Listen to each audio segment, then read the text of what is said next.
I used to think silence was peaceful. Then I got married. Don't get me wrong, I'm not one of those bitter Reddit-scrolling guys who blame their wife for every bad thing in life while sitting shirtless in a gaming chair. I loved my wife, Ashley. Still do, in some twisted, nostalgic way. We've been together for over a decade. 2 beautiful kids, mortgage, minivan, matching Halloween costumes for the whole family every damn year. We did everything right, on paper. But let me tell you something they never print on wedding invitations. Sometimes the person you marry slowly disappears, while still living in the same house. And sometimes they leave you starving, not for food or money or freedom, but for one goddamn moment where you feel like a man again.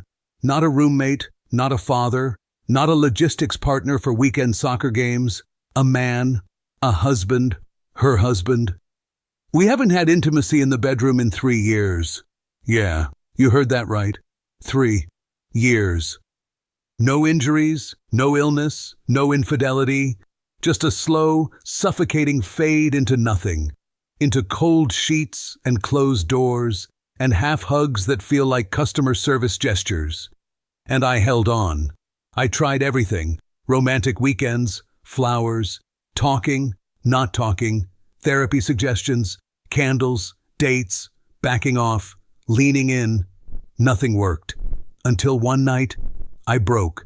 It wasn't dramatic. No yelling, no slammed doors. Just me, sitting across from her at the kitchen table, asking the same damn question I'd been asking quietly in my own head for months. "Why?" I said. "Why don't we touch anymore?" She didn't look up from her phone. I remember her voice, flat and casual, like she was talking about switching laundry detergent. She said, "You're a grown man, Derek. You'll survive. 20 years from now, this won't even matter. You'll be too old to care." That was it. No emotion, no shame, no attempt to understand what she just told her husband of 10 years. Just a shrug and a prophecy. 20 years from now, I won't even care about needing intimacy. And in that moment, something inside me snapped. Or maybe it finally clicked. I wasn't just living without intimacy. I was living in a marriage where my basic human need was dismissed like a passing cold. Like I was being unreasonable for wanting to feel loved. Physically, emotionally, all of it. So yeah, maybe I wouldn't care in 20 years. But I decided not to wait 20 years to find out. You know, our relationship started a long time ago, and everything was fine up until a certain point. We met by accident, literally. I was grabbing coffee before work, half asleep, and she bumped into me coming out of the cafe, spilled half her latte on my shirt. She gasped, I cursed under my breath, and then we both just stood there awkwardly, watching the milk foam drip down my tie. She offered to buy me a new one. I told her I hated that tie anyway. We laughed. That was it. A week later, we were texting nonstop. 2 months later, we were inseparable. By the end of the year, I proposed. We were one of those couples that looked like they figured it out. You know? Brunch on Sundays, inside jokes, tag-teaming dinner parties. Her laugh was this full-body thing that made people turn their heads in restaurants. I loved that about her. I loved a lot of things about her. Marriage came fast, then the house, then the first baby. That part wasn't easy. No one tells you how much your life gets rearranged when a tiny person enters the world screaming and pooping and refusing to sleep unless your spine is snapping in half from holding them all night. But we made it work. We were exhausted, broke, snapping at each other sometimes. But we made it work. We still had date nights. We still had intimacy. We still kissed in the kitchen while waiting for the oven to preheat. Then, about 3 years later, we decided to try for a second baby. We thought it would be easier the second time. It wasn't. The pregnancy was rough. Ashley had morning sickness that lasted all day. She was constantly tired, nauseous, and uncomfortable. Her body hurt, her mood dipped, and the birth? That was scary. Complications, emergency decisions, long recovery. She was in pain for weeks. I don't blame her for that. I was scared too. I sat in that hospital room for hours, every day holding her hand, holding our newborn daughter, praying everyone would just be okay. She came home physically healed eventually, but something didn't come back with her. At first I figured it was just postpartum blues, totally normal. She'd cry sometimes for no reason. Other times she'd just zone out and stare at the wall for 20 minutes. I didn't push. I brought her tea. I picked up extra chores. I told her I'd handle everything, just focus on resting, healing, being okay.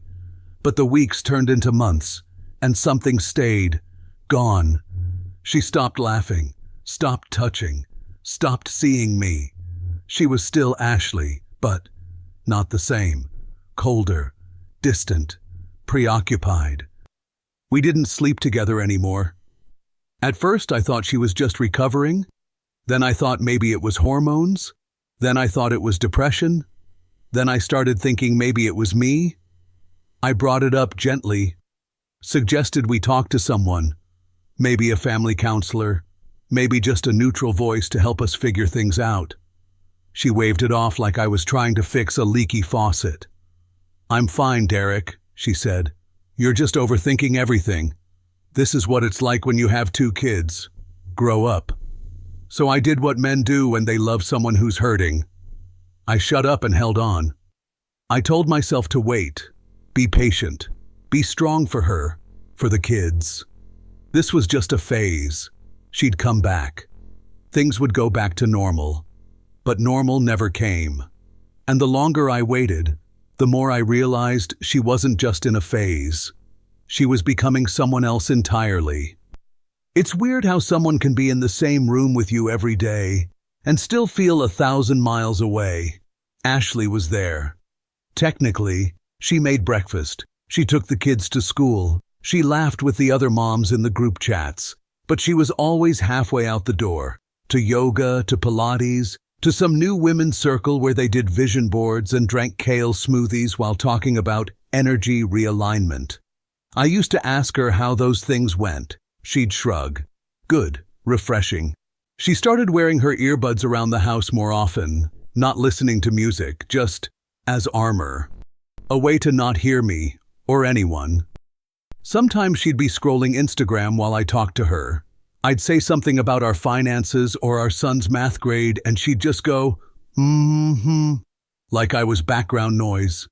The only time she seemed present was when she was with her friends, or taking some kind of class, or planning her next activity that didn't involve us. She started staying late after her workouts, started texting more, started looking lighter, not happier, just distracted.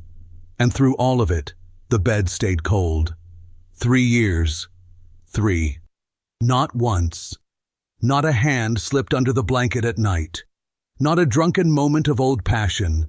Not a single flicker of intimacy. Just hugs like we were cousins, and a peck on the cheek that felt like a stamp of approval for taking out the trash. And I kept swallowing it, making excuses. She's tired. She's stressed. She just needs more time.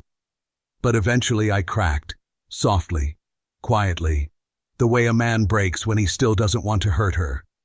One night after the kids were asleep, she was folding laundry on the couch, scrolling through her phone with one hand. I sat down beside her, nervous like a teenager, and I just said it. "Do you miss us?" I asked. "Not just the life, us, the closeness?" She didn't look up, just kept folding. "What do you mean?" I tried to keep my voice calm, gentle. "I mean, intimacy. It's been 3 years, Ash." She smirked, didn't even pause. "Well, we've got 2 kids, Derek. Mission accomplished, right?" She even threw in a little wink, like it was supposed to be funny. Like that was supposed to be enough for the rest of my life. I stared at her, waiting for the punchline, waiting for her to say, "I'm kidding, babe. We'll work on it. I know it's been hard." But she didn't. She just turned back to her phone and asked if I could pick up more almond milk tomorrow. And that was the night I realized I wasn't sleeping next to my wife anymore. I was sleeping next to someone who didn't even see me as a man. I didn't tell anyone at first. Not my friends, not my brother, not even my reflection in the mirror.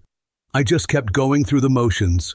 School lunches, emails, dishes, bedtime stories, like I was holding up a collapsing house with duct tape and denial. But at some point, the silence in my marriage got louder than anything else in my life. So I found someone to talk to, a therapist. Quiet office, soft lighting, uncomfortable couch.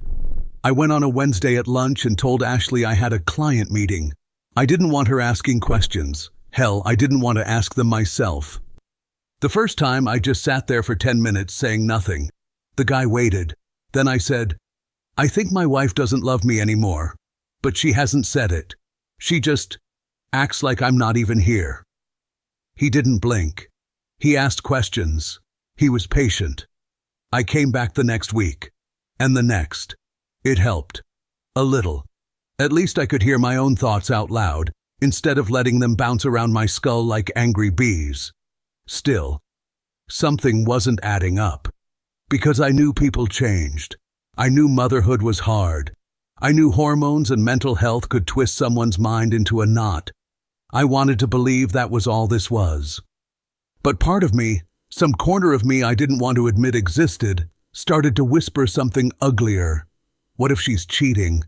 It made sense. The coldness, the evasiveness, the earbuds, the sudden interest in yoga pants and girl trips she never used to care about. The way she smiled at her phone when she thought I wasn't looking.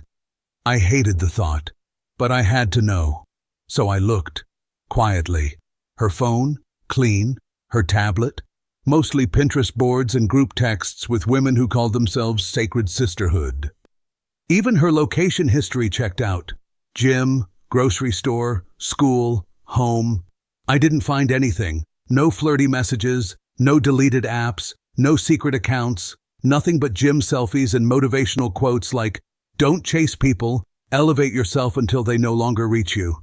Which honestly just made it worse, because now I had no villain to blame. No other man, just the awful, numbing truth. She really had changed. Not into someone cruel, just into someone who no longer needed me. I told my therapist. He asked what I wanted. I didn't have an answer, but I knew what I didn't want. I didn't want to spend the rest of my life lying next to someone who saw me as a memory. One night, about 2 months after that first therapy visit, we were sitting in the kitchen. She was sipping her chamomile tea, reading something on her tablet, legs folded up on the chair like she was alone in the room. And I just said it. Blurted it, really. "Are we ever going to be us again?" She looked up, calm, almost bored. "Us?" "Yeah," I said. "Not the parents, not the grocery list partners. Us, the couple. The people who used to touch each other." She leaned back, took a slow sip, and then came the line. That goddamn line that would echo in my head for weeks. "You'll survive without intimacy, Derek. You're a man. 20 years from now you won't even care. It won't matter anymore." I stared at her. She didn't blink. I opened my mouth to say something back. Anything. To ask if she even realized what she was saying. If she understood what kind of sentence she just handed me like it was no big deal. I stared at her across the table. Her face was calm. So calm it made me furious. "What does that even mean?" I asked. "That in 20 years I won't care? You think I'm just gonna go monk mode? Join a monastery and take a vow of celibacy?" She set her tea down, gently, like I was the one being unreasonable. "You're being dramatic."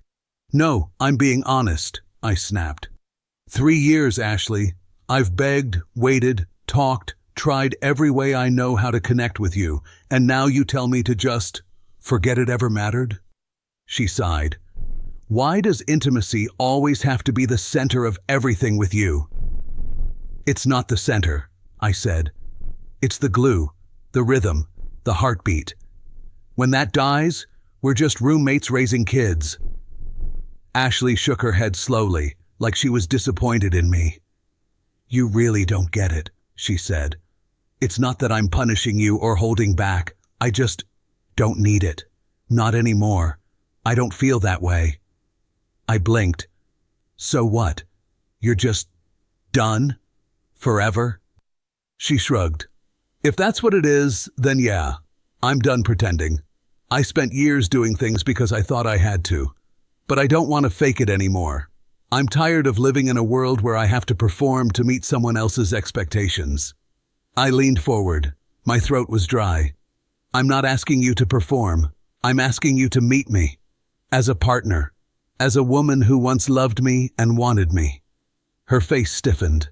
She looked at me like I had said something crude. I do love you, Derek, she said. But not like that. That kind of love is base, primitive. It fades. We're older now. We should be focused on growth, not flesh. I couldn't believe what I was hearing. Growth? Are you hearing yourself? What kind of growth includes shutting out your spouse and acting like human connection is a weakness? It's not a weakness. It's just not necessary.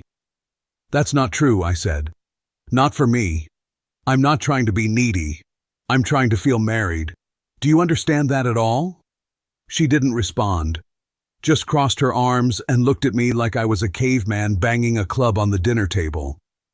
You should talk to someone, I said finally, my voice shaking. A counselor, a therapist, anyone. Maybe it's hormonal or mental health or even medical. I'm not broken, Derek, she cut in sharply. Stop trying to fix me. The only one obsessed with intimacy in this house is you. I froze. You think this is just about intimacy? I said quietly. You keep calling it intimacy like it's some sacred act, but let's not pretend. It's about release. It's animal instinct. And frankly, I'm past that. I've evolved. I stared at her. She went on. You need to stop chasing urges and start seeking discipline. Read, meditate, learn to redirect your energy into something higher. You're telling me to transcend being your husband? I asked. To turn myself into some celibate guru while you float through life doing Pilates and listening to podcasts about chakra alignment?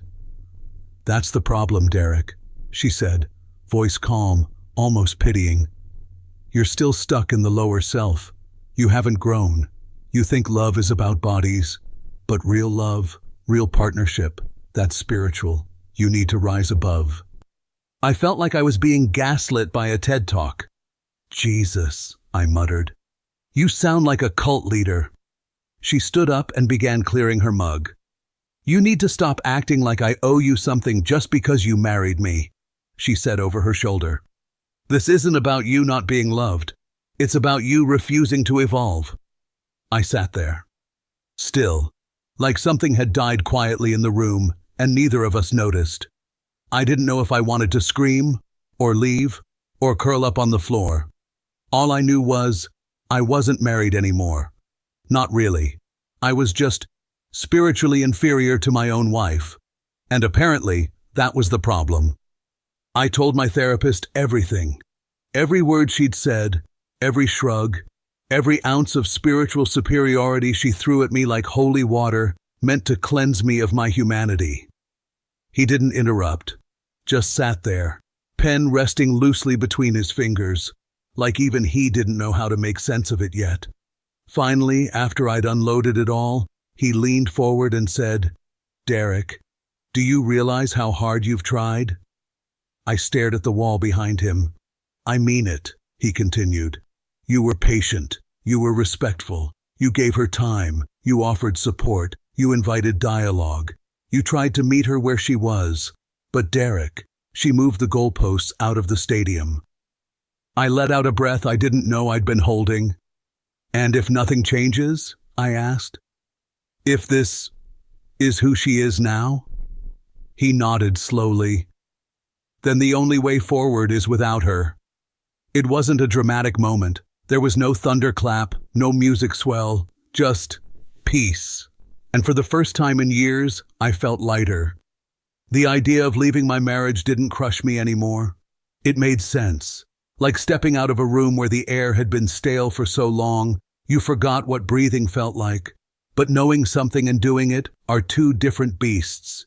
Filing for divorce felt like walking to the edge of a cliff with no bridge in sight. You have to believe the fall won't kill you, that there's ground somewhere beneath the fog. I took that step anyway. I didn't do it to hurt her. I didn't do it for revenge, or out of anger, or to prove a point. I did it because I was dying inside a marriage that kept telling me to transcend my needs instead of honoring them. So I filed, fair split, no games, shared custody. I told the lawyer, I want to see my kids, raise them, love them. And I want Ashley to be okay too, but I'm done being invisible. The papers were delivered 2 days later, and the next morning, Ashley exploded. It wasn't grief, it was fury.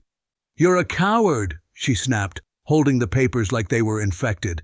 "You couldn't handle your own karma. This was a test, Derek, a lesson, and you failed it." I didn't flinch. "I tried," I said quietly. "For 3 years, I waited, I supported, I listened. But this isn't a marriage. It's a lecture I'm failing every day just for wanting to be loved." "You were loved," she barked, "in a higher form, but you're stuck in the lower self. In lust, attachment. You didn't want a partner. You wanted a body." I shook my head. "No," I said.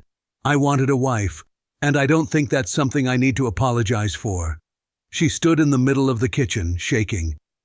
"I guess this just proves it then," she said.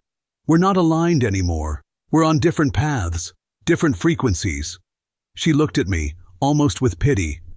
"I'm evolving, Derek. You're staying behind." I didn't argue. I didn't lash out. I just said, "Then keep climbing, Ashley. I'm getting off the mountain."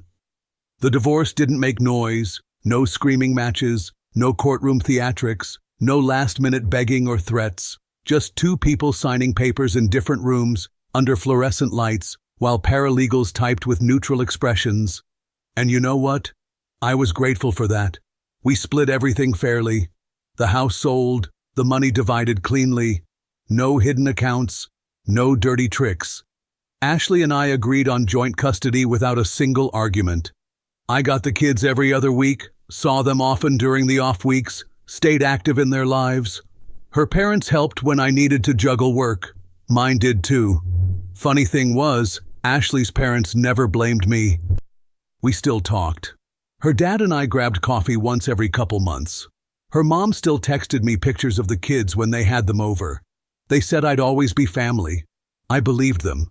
People around us were confused. Friends, co-workers, extended relatives, they didn't understand. From the outside, everything looked fine. No drama, no cheating scandal, just a marriage that quietly dissolved like a sugar cube in water. And the weirdest part? Ashley and I communicated better after the divorce than we had in the last 3 years of marriage. Polite, efficient, even warm sometimes when it came to the kids.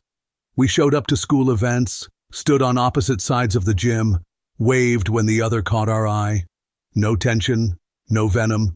We just moved on, or so I thought. About a year after the papers were signed, I started dating again. Nothing serious at first, some dates that went nowhere, a few awkward first kisses, lots of, "So what happened with your marriage?" conversations over wine. But eventually, I met someone I clicked with. Smart, kind, funny.